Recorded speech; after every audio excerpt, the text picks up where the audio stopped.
So we commissioned a poll from a leading polling company, Insights West, here in BC, to find out what the rest of BC thinks. And I want to share a little bit of what we found. The full results are on our website, and for any journalists here, I'm happy to talk through in more detail afterwards. And we can also make sure you get the full data tables and all of that. But the headlines that I want to share with you today is that, first of all, most people in BC have no idea this is going on. Literally no clue that this is the way their tax dollars are being spent.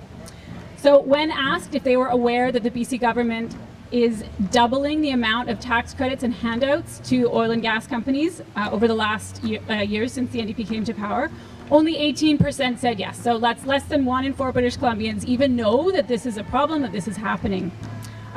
Just looking at voting patterns as well, I would note that NDP voters were actually some of the most surprised that this is going on, which is consistent with some of the kind of informal polling we've done in the past as well. Second, most British Columbians across the province, this is not a, this is an unbiased sample, this is all demographics, all regions, all places in the province, all income brackets, all voting patterns. Most British Columbians reject the idea of giving oil and gas companies tax dollars to expand fracking. That number is 27%. Only 27% think this is something that should happen. 50% are opposed, and the rest are unsure. But what's really interesting, and that's just the concept, that's like the very idea of funding fracking. But when they learn that this is increasing year on year, this number of supporters drops dramatically. So in the end, only 7% of British Columbians are on board with the government's plan to increase oil and gas handouts year on year. There's literally only 7%, and I think that is a number that we can all be really confident in, that we know we have got something to work with here, that the vast majority of British Columbians are not on board with John Horgan's plan. So we need to make sure he knows that, and that's why we're here today. And we're going to call on him to stop funding fracking. Stop funding fracking! So, it tells us a couple of things, these results. First of all, that John Horgan is offside. He's completely offside with the majority of British Columbians who do not want to see their tax dollars used in this way. And that could be the pathway that we need to see these subsidies cut off.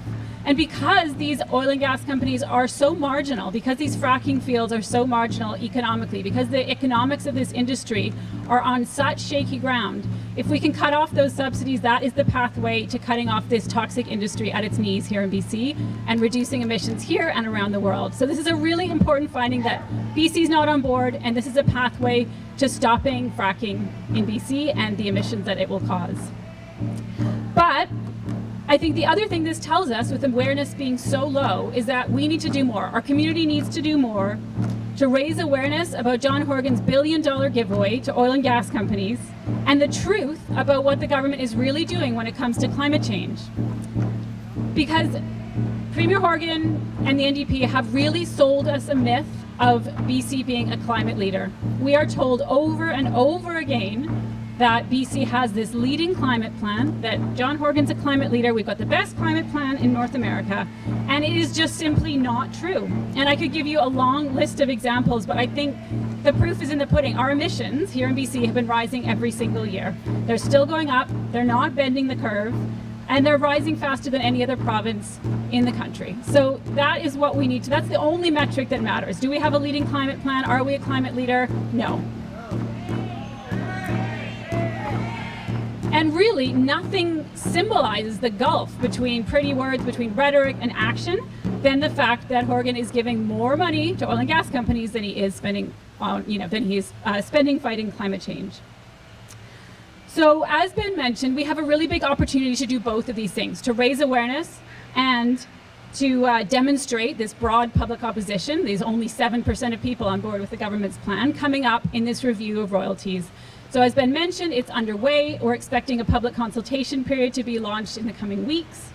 And it is really a chance to cut off this single biggest fossil fuel subsidy, which is this deep well royalty credit, very excitingly named.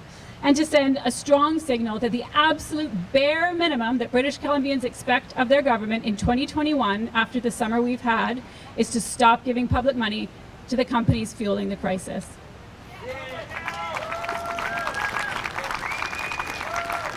So I want the outcome of this review to be seen as the pass-fail test for this government on climate action. As long as they keep funding this industry, BC's climate plan will keep failing, and there is no space to claim any sort of climate leadership title here. So the government, these 87 MLAs, the Premier who are here today, face a choice. They can carry on propping up a sunset industry. They can keep looking increasingly out of touch with the majority of British Columbians with action that our neighbours and competitors are taking with their own base, or they can cut those funds off and direct them where they are needed now and needed in the future. And they can send a strong signal to a very large block of voters that BC is ready to take the climate emergency seriously. They can keep funding these companies that are poisoning our water, polluting our air, violating Indigenous rights, or they can stop funding fracking.